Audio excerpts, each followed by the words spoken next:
Data mənbələri qoşulmaq üçün ilk növbədə Power BI desktop'u açmalıyıq. Əvvəlki videoda da qeyd etdiyim kimi, bu bölümün əsas məqsədi data modelə yükləməyimiz üçün dataları hazır vəziyyətə gətirməkdən ibarətdir. Power BI desktop ilə data mənbələr arasında əlaqə qurmaq üçün daxili funksionallıq vardır. Bu funksionallıq Power BI desktop işə düşdükdə onu data mənbələrə bağlayır və həmin dataları desktop'a daxil edir. İndi isə praktiki olaraq Power BI desktop ilə data mənbələrinə qoşula bilərik. Bunun üçün biz həm Home tabında olan Get Data bölməsindən, həm də Power Query editordan istifadə edə bilərik. İlk növbədə Get Data bölməsinə klik edək.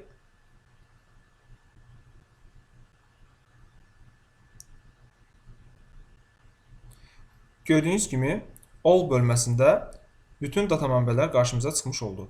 Buradan istədiyimiz bir data mənbəni seçərək Connect deyirik və həmin mənbəyə qoşulmuş oluruq.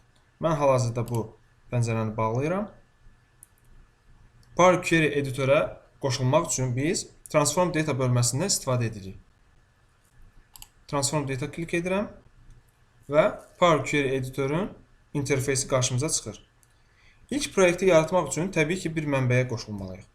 Bu dərsə əlavə etdiyim mənbə adlı arxiv faylını yükləyin.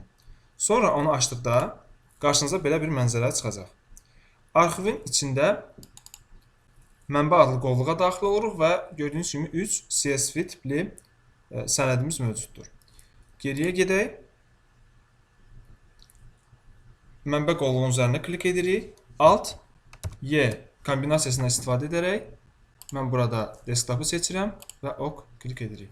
Həmin mənbə adlı qovluğu biz burada arxivdən çıxarmış olduq. Gördüyünüz kimi hal-hazırda mənbə adlı qovluq qarşımızdadır. Yenidən Power Query editora daxil olaq.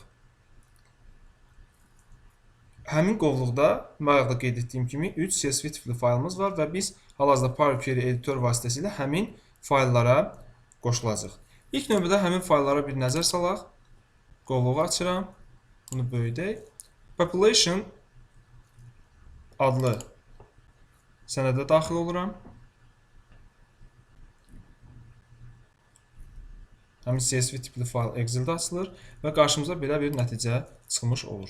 Burada müxtəlif sütunlarımız olacaq və həmin sütunlar daxilində müxtəlif əhali ilə bağlı müxtəlif məlumatlar qarşımıza çıxacaq. Hal-hazırda onu bağlayaq və biz Power Query editora daxil olaq. Power Query editordan biz həmin data mənbələrə qoşulmaq üçün New Query bölməsində New Source deyirik. Gördüyünüz kimi müxtəlif data mənbələr qarşımıza çıxır. Lakin bütün data mənbələri görmək üçün yuxarıdakı hissəyə klik edirik. Qarşımıza bütün data mənbələri çıxacaq. Gördüyünüz kimi Get Data pəncərəsi qarşımıza çıxdı və həmin All bölməsi də buradadır. Bizim faylımız, hər 3 faylımız daha doğrusu CSV formatda olduğu üçün buradan text CSV-ni seçib connect edə bilərik. Qarşımıza yeni bir pəncərə çıxdı.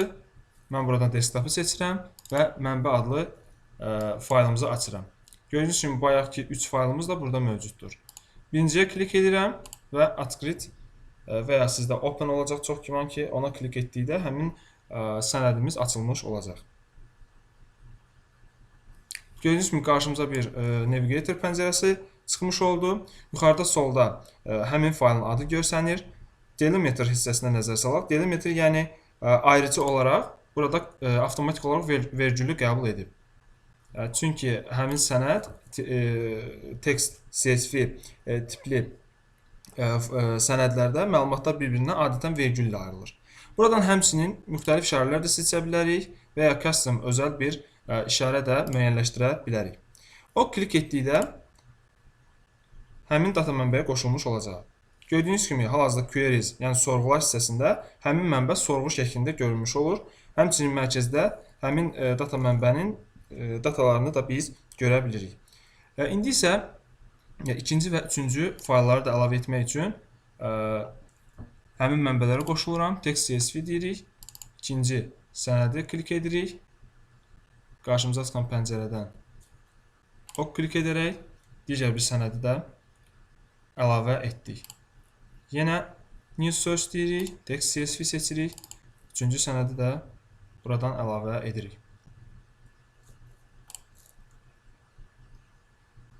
Bəli, artıq əlimizdə 3 data mənbəsi var. Bu data mənbədə müxtəlif əhali ilə bağlı müxtəlif məlumatlar var. Onların yaş qrupları, illər, ölkələrlə bağlı və digər məlumatlar əlimizdə var. Artıq onlar üzərində biz müəyyən hazırlıq işlərinə başlaya bilərik. Növbəti dərsdə görüşənədək.